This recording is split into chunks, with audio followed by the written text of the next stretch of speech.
Hammaga assalomu alaykum. Bugun 1% yaxshiroq kundaligini ko'rib chiqamiz. Ko'pchilik so'ragandi mendan nechida nimalar bor, qanaqa qilish kerak. Bularning barchasi odatlarimizni shakllantirish uchun tuzilgan. Bu yerda mindsetimizni o'zgartirish uchun qoidalar va shu qatori bu yerda bizga diagramma berilgan. Bu panelda biz odatlarni hammasini yozib, barchasini bajardikmi, bajarmadikmi belgilab boramiz. Misol uchun erta turish, har kuni erta turilyapti. Erta turish odatini biz allaqachon o'zimizda shakllantirib oldik. Ibodat qilish. Va bu yerda kamchiliklari bor. Shularni ham o'rnini keyingi oylarda to'ldirib boramiz albatta. Bu yerda uxlash. Bir kunda necha soat uxlaganlarimizni barchasini belgilab, buni line graf ko'rinishda olib ketsak bo'ladi. Bizda ikkinchisi, buni ko'pchilik tushunmayapti. Yetmagan odatlarni yozish uchun bu va ekran vaqti. Bu yerda ekran vaqti meniki ham hammasi 9 soatdan ko'p. Men shu narsani oldini olishim kerak. Bu yerda 30 kun berilgan, men shularni hammasini belgilab borish kerak. Bizda ko'rishimiz mumkin birinchi kun, ikkinchi kun va shu tariqa bizda yangi kun boshlandi. 16-dekabr va bugun 17-dekabr. Kelinglar birgalikda buni to'ldirib chiqamiz.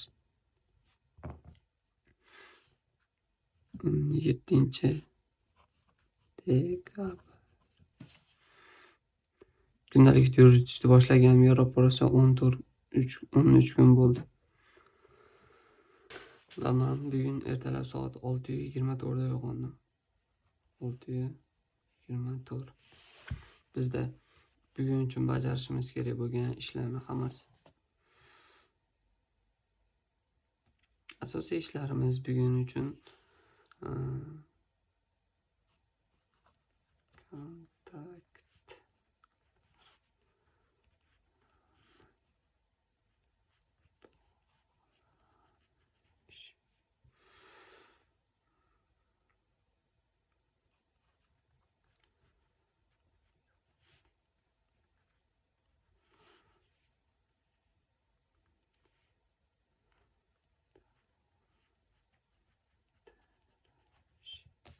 Hop, bizda eng asosiylari mana shular. Xatimga e'tibor bermaymiz, juda ham xunuk. Buni o'zim ham juda yaxshi bilaman. Chunki boy insonlar doim xunuk yozishgan. Ertalabdan bajarishimiz kerak bo'lgan ishlar, ikkinchi darajali bular. Biz bu yerga yozganlarimizni har qanday holatda bajarishimiz shart. Bularga vaqt ajratib, hammasini o'z vaqtida qilishimiz shart. Bu yerda ibodat, sport, podkast, dars o'tish.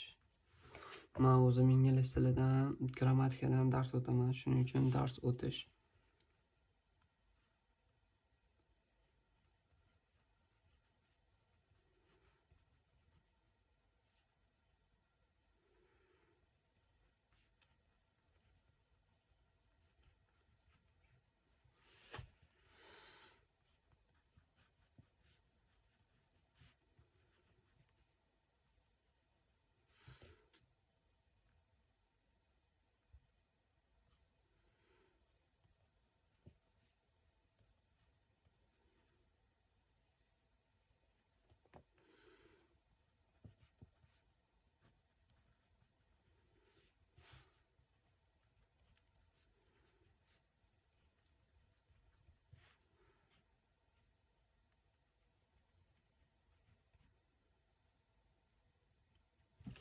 Hop, bizda eng asosiylarini yozib oldik. Shularni hammasini endi kun davomida bajarishga harakat qilamiz. Qani bo'lmasam go. Mana kun ham kechiktirib oldik va biz bularni sarf hisobini barchasini qilamiz. Kontaktlar bilan bog'lanish. Bu bajarildi. Maqsadlarni davom ettirish. Videolarni hammasi cho'tka ko'rilyapti.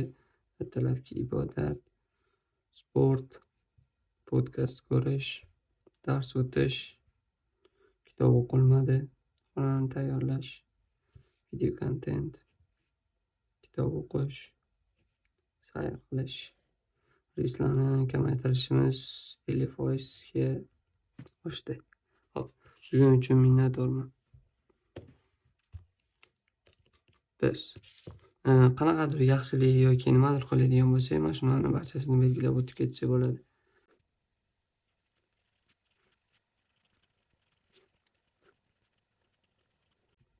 Bugun o'rgangan narsam.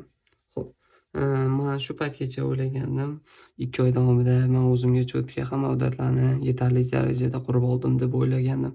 Lekin bu xato narsa ekan. Bu narsalarni o'zimizda shakllantirib olganimizdan keyin uni mustahkamlashimiz kerak ekan. Bu ham qanchadir vaqt oladi. Biz shu narsani tushungan holatda bugungi o'rgangan narsamiz davomiylik.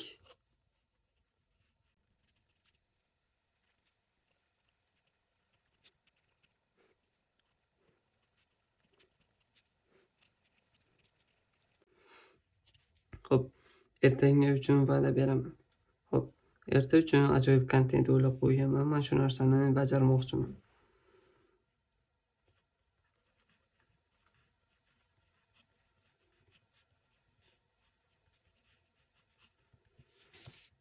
Bugun kunimiz hosildorligi ajoyib tarzda o'tdi. Buni biz qizilda belgilab olamiz.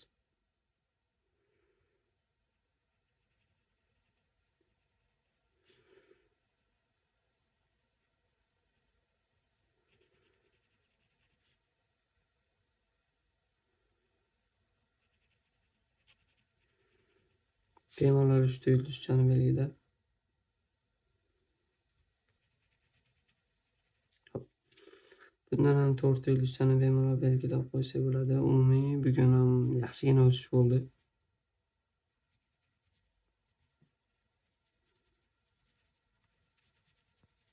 Agar siz kuningiz o'zingiz xohlagandaqa darajada perfekt darajada o'tadigan bo'lsa, barchasini belgilab qo'ysangiz bo'ladi. Chuqur o'rganish.